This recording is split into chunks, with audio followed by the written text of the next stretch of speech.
If I would ask you who is the person who knows everything about you, and I mean absolutely everything, not only where you now and what you are doing, but where were you 2 years ago, precisely at this time, and what were doing, the answer is probably no one because even you don't remember what you were doing. For example, 21st of October 2016 at around 3 p.m. Unfortunately, someone knows. If you go to the Google Maps timeline, you will find that out. In fact, Google will tell you which pictures you took on that day and where exactly, how did you move from one place to another, where would you walk in, took a bus, or you were driving, but that's not the only thing that Google knows. If you go to My Activity, Google will tell you everything you did on any practical day. Which website you visited, which videos you have watched. It even records your voice to recognize it better.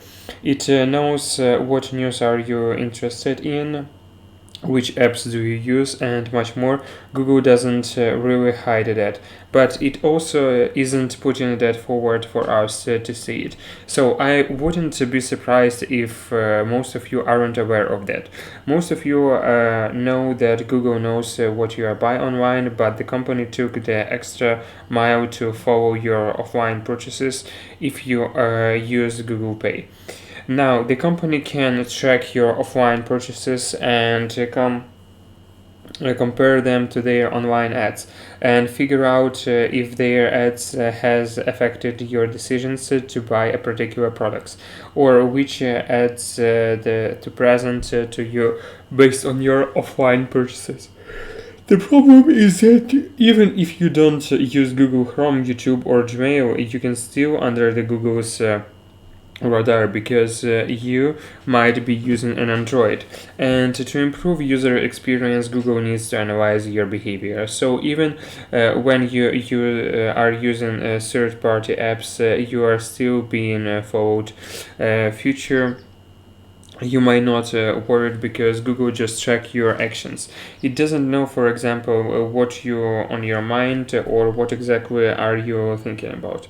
Unfortunately, it's working hard to get there, and it's almost there. You probably have realized that voice assistants are getting better and better. If you are an iPhone, you don't know what I am talking about. So just trust me on this one. And in a few years or so, we will probably rely on them more heavily. Why would you pick your phone and type when you can find that out by simply asking Google while your phone is in your pocket? If voice assistants would become so good, why would you need the smartphone in the first place? Wouldn't it be smarter to have the screen in front of you all the time, such as smart glasses, especially with the rise of the virtual augmented reality? It will be more comfortable to turn your thoughts and imaginations into reality though small glasses. Of course, Google has already tried that out and it didn't go well. However, the technology today is far more superior than in the last 7 years ago. I mean, Google's AI now can already make a call on the behalf of you and act as the real secretary. In the next couple of the years, these three technologies will only get better and better, which means there will be stronger reasons to come up with something like the smart glasses, especially when smartphones are reaching their peaks. And that's how Google will get into your mind. If now they can check what you search and watch online, soon they will have access to your thoughts and imaginations. Way more is one of the driving technology that Google has been developing for years already.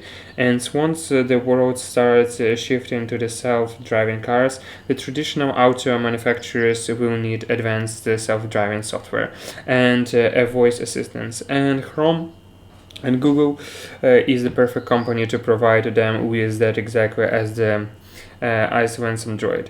to all smartphones manufacturers. There are multiple other technologies that Google has already developed or is still working on to collect more data about you, to predict your actions more accurately. That's probably why Elon Musk is so worried about Google. The economics of Google, in order to understand why Google is behaving in such way, we have to look at the situation from the Google's perspective. Google is the business whose purpose is to make money like any other businesses. So when the internet was invented, tech companies emerged, and for them to survive, they had to come up with the way to make money. But as we consumers weren't willing to pay for their services, so they had to come up with another business model. So they would let us use their services for free in exchange for our data that they would later use to create target ads. In other words, you are not the customers, even if you feel like you are. You are the product that Google is selling to advertisers. Just ask yourself, are you ready to pay to use Google, Gmail, or YouTube, Google Assistants, Google Maps, and everything else that Google provides you for free? If the answer is no, then we can't really blame Google for anything. This video was meant to scare you, but rather help you to understand how tech companies works, what are they trying to do, and where are we headed to. Whether you think that's good or bad, I will leave that for you to decide. You can let me know in the comments below. Anyways, hit that like button and subscribe if you have enjoyed this video, and if you want to support us to make more videos, then you can do that throughout your Patreon page. Thank you for watching, and I will see you in the next one.